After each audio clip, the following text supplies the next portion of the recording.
Okay, Mohan Reddy గారు నిన్న ఏదైతే పులివెందుల్లో జరిగిన అంశం ఉందో అది మీకు మీరే దాడులు చేసుకుండి మీరే అటాకులు చేసుకుండి సేమ్ వివేకానంద గారిది మళ్ళీ సీన్ రిపీట్ చేస్తున్నారు అని చెప్పి వస్తున్న వార్తల నేపథ్యం ఏంటి? జడ్పీటీసీ ఎలక్షన్కో లేకపోతే అది ఎన్నిక అవుతుందని అంత సీరియస్గా తీసుకోవాల్సిన అవసరం ఉన్నదా? ఇప్పుడు అక్కడికి వెళ్ళిన వ్యక్తి ఒక గ్రంథాలయ చైర్మన్ భర్త రాము, ఆయనతో పాటు ఒక ఎమ్మెల్సీ రమేష్ యాదవ్, వీళ్ళిద్దరు ఎమ్మెల్సీ వాళ్ళిద్దరూ వెళ్ళినప్పుడు ఆ ప్రాంతంలో ఉండిన వ్యక్తులు ఒక గ్రామానికి వెళ్ళి ఆ గ్రామం నుండి వచ్చేటప్పుడు నల్లపరెడ్డిపల్లి అనే పల్లె ఉంది పులివెందుల పక్కలో. ఆ నల్లపరెడ్డిపల్లిలో తెలుగుదేశం పార్టీ వాళ్ళు నుండి చూసిన తర్వాత వాళ్ళ పైన దాడులు చేయడమే కాకుండా కొట్టి బండి పద్దాల బోల కొట్టి తర్వాత పెట్రోల్ పోసి అగ్గి పెట్టాలన్నప్పుడు రాము అనే వ్యక్తి డోర్ తీసుకొని దుంకిన తర్వాత అటాక్ చేయబోతే అక్కడ ఉన్నటువంటి ఊళ్ళో మహిళలు చూసి ఎంటబడి కొడితే తెలుగుదేశం వాళ్ళు జుట్టు పట్టుకొని ఎంటబడి కొడితే పారిపోయినారు తప్ప అక్కడ వీళ్ళు పోయి మా వైఎస్ఆర్ వాళ్ళు పోయి ఒక ఊర్లో పట్టుకొని వైఎస్ఆర్ కొట్టుకొని ఏమన్నా అర్థం లేకుండా మాట్లాడితే ఎట్లా సార్? మరి ఇంత దారుణంగా మాట్లాడితే ఎట్లా? ఇప్పుడు కృష్ణాంజలి గారు చెప్తున్నారు, గతంలో అయితే ఒక రకంగా చెప్పారు, ఈ రోజు ఎందుకు బ్యాలెన్స్ లేకుండా పూర్తిగా వైఎస్ఆర్ లోనే రౌడిజం ఉంది, తెలుగుదేశంలో రౌడిజం లేదన్నట్టు చెప్తున్నారు. సాక్షాత్తు ఎమ్మెల్సీనండి, పట్ట పగులండి, ఎమ్మెల్సీని దారుణంగా చంపడానికి ప్రయత్నం చేసినారు. ఒక గ్రంథాలయ చైర్మన్ భర్తను చంపడానికి ప్రయత్నం చేసినారు. ఇంతకన్నా నీచమైనటువంటి పరిపాలన మేము ఎప్పుడు చేసి లేదే. వాళ్ళు ఏదైనా ఎదురుపల్లా వచ్చినప్పుడు, వీళ్ళు ఊర్ల మీదకి పోయినప్పుడు, వీళ్ళు దాడులు చేయని పోయినప్పుడు, తురకర కిషోర్ అని లాంటి వ్యక్తి వాళ్ళ ఊరికి పోయినప్పుడు ఆడ దాడులు చేయడానికి పోయినప్పుడు వీళ్ళు అడ్డుపడినారు తప్ప వీళ్ళు పోయి ఆడపోయి దాడులు చేయడానికి వాళ్ళ ఊర్లకు పోలే. వీళ్ళు వాళ్ళ ఊర్లలోకి పోతున్నారు. అక్కడ స్వయంగా ఆదినారాయణ గారు, బీటెక్ రవి గారు ఇద్దరు కూర్చొని దాదాపు 40-50 మందిని రౌడీలను తయారు చేసుకొని ఎవరెవరు యాక్టివ్గా ఉన్నారో ఆ యాక్టివ్ ఉన్నటువంటి వ్యక్తులను కొట్టిన తర్వాత వాళ్ళ మీద ఎస్సీ కేసులు, అట్రాసిటీ కేసులు పెట్టడం. ఇప్పుడు తల బయలినటువంటి అమరేందర్ రెడ్డి అని ఒక మా వైఎస్ఆర్సీపీ లీడర్ తల బోలగొట్టారు.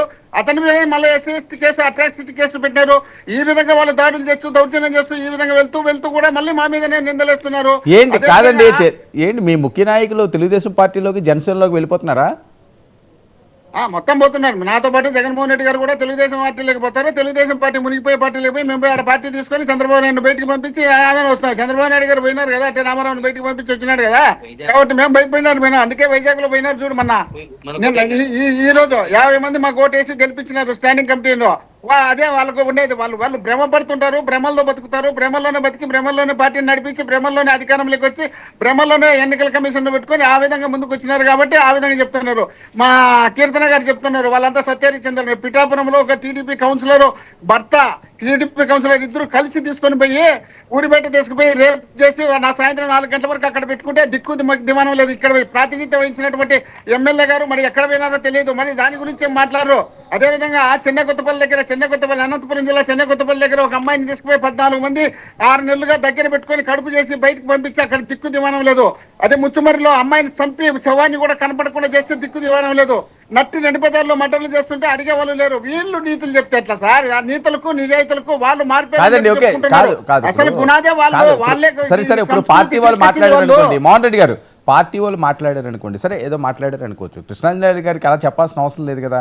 జోగి రమేష్ కూడా తెలుగుదేశం పార్టీలో వెళ్ళడానికి. అందుకనే నేను కృష్ణాంజలి గారి గురించి నేను ఎప్పుడు మాట్లాడలేదు. ఈ రోజు ఆయన కూడా బ్యాలెన్స్ లేకుండా కేవలం వైఎస్ఆర్ కాంగ్రెస్ పార్టీనే ఎక్కువ రౌడీజం చేస్తుంది, వాళ్ళు తక్కువ చేస్తున్నారు అంటున్నారు. వాళ్ళు స్టార్ట్ చేసిన వాళ్ళండి. తెలుగుదేశం పార్టీ 94 నుండి 2004 వరకు అధికారం ఉన్నప్పుడు కొన్ని వందల మందిని చంపినారు. ఎమ్మెల్యేలను, మాజీ మంత్రులను అందరినీ చంపుకుంటూ వచ్చినారు. వందలాది మందిని కార్యకర్తలు చంపినారు. వాళ్ళు సంస్కృతి మొదలు పెట్టే వాళ్ళే సూడో నక్సలైట్లు పెట్టి దౌర్జన్యాలు చేసిన వాళ్ళు, దాని మీద బాంబులు బ్లాస్ట్ చేసి చుక్కేపల్లి దగ్గర 12 మంది కార్యకర్తలు చంపిన వాళ్ళు, ఎక్కడ చూసినా దాడులు, దౌర్జన్యాలు, హత్యలు, అమానభంగాలు చేసిన వాళ్ళు వాళ్ళైతే వాళ్ళు తీసుకొచ్చి మమ్మల్ని వాళ్ళతో కలిపి వాళ్ళకన్నా మేము రొంత ఎక్కువ చేసినాం అన్నప్పుడు మా బాధ అనిపించింది. కాబట్టి కృష్ణాంజలి గారికి పూర్తి విషయం తెలియదేమనే విధంగా నేను చెప్పాలనే బాధ్యతతోనే చెప్తున్నా ఇది. కాబట్టి వాళ్ళు తెలుగుదేశం పార్టీ వాళ్ళు చేసినటువంటి దౌర్జన్యాలు, అక్రమాలు, అన్యాయాలు ప్రపంచంలో ఎవరు చేసింది, ఏ పార్టీ చేసినదో మోహన్ రెడ్డి గారు జగన్మోహన్ రెడ్డి గారి యాత్ర ఎప్పుడండి? ఏమంటారు? జగన్మోహన్ రెడ్డి గారి యాత్ర ఎప్పుడు? యాత్ర ఏమాత్ర ఏం లేదా? అదే పాదయాత్ర అన్నారు, బస్సు యాత్ర అన్నారు, 2-3 టర్నులు చేస్తారు. పాదయాత్ర ఈ రోజు రేపు చేస్తామని లేదు. పాదయాత్ర చేస్తాము. ఎప్పుడంటే వీళ్ళు చేసినటువంటి పూర్తి ఎప్పుడు ఫెయిల్యూర్ అవుతారో, ఇప్పుడు ఫెయిల్ అవుతున్నారు ఒక్కోటే. మొత్తం ఫెయిల్ అయిన తర్వాత వీళ్ళు ఇంకా ప్రజలను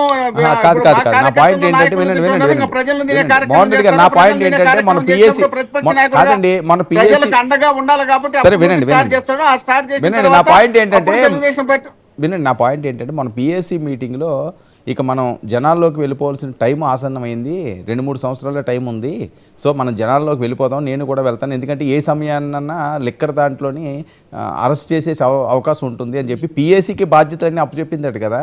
ఒకవేళ జగన్మోహన్ రెడ్డి గారు అరెస్ట్ అయినా సరే రెండో వాళ్ళకి ఎవరికి కూడా వన్ మ్యాన్ షో అంటూ ఉండకుండా మొత్తం పిఎస్సి ఒక కమిటీలా ఏర్పాటు చేసి ఏ నిర్ణయాలు తీసుకోవాలని ఆయన, ఒకవేళ ఈయన అరెస్ట్ అయితే ఈయన కూడా వాళ్ళకి డైరెక్షన్లు ఇవ్వడం ఇలాంటివన్నీ చేస్తారని కీలక నిర్ణయం తీసుకున్నారట కదా. ఓకే, అరెస్ట్ అనే అంశం వచ్చింది కాబట్టి ప్రజల్లో ఉన్నప్పుడు అరెస్ట్ అయితే సింపతి ఇంకా పెరుగుతుంది అని ఆలోచన చేస్తున్నారు, జనాల్లోకి వెళ్ళిపోవడానికి కొద్దిగా స్కెడ్యూల్ని ముందుకు తీసుకొచ్చుకుంటున్నారని కాదా?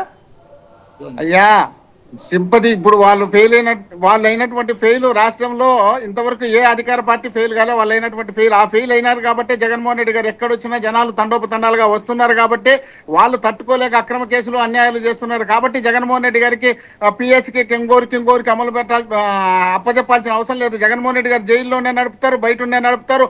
16 నెలలు జైల్లో పెట్టినా కూడా కాంగ్రెస్ 16 నెలలు అంటే అప్పుడు విజయమ్మ గారు ఆవిడే ఉన్నారు కదండి, షర్మిల గారు ఇప్పుడు లేరు కదా. ఎన్నికల ప్రచారంలో విజయమ్మ గారు షర్మిలమ్మ గారు వచ్చినారు. ఎన్నికల ప్రచారంలో వాళ్ళు రాకముందు కూడా జగన్మోహన్ రెడ్డి గారు పార్టీని నడిపినారు, వాళ్ళు వచ్చిన తర్వాత పార్టీని నడిపినారు, తర్వాత 19 వరకు పార్టీని నడిపినారు, తర్వాత వీళ్ళకి డిపాజిట్ లేకుండా చేయగలిగినారు. జగన్మోహన్ రెడ్డి గారు ఒక కింగ్ ఉన్నట్టు, ఎక్కడున్నా ఆయన రాజే.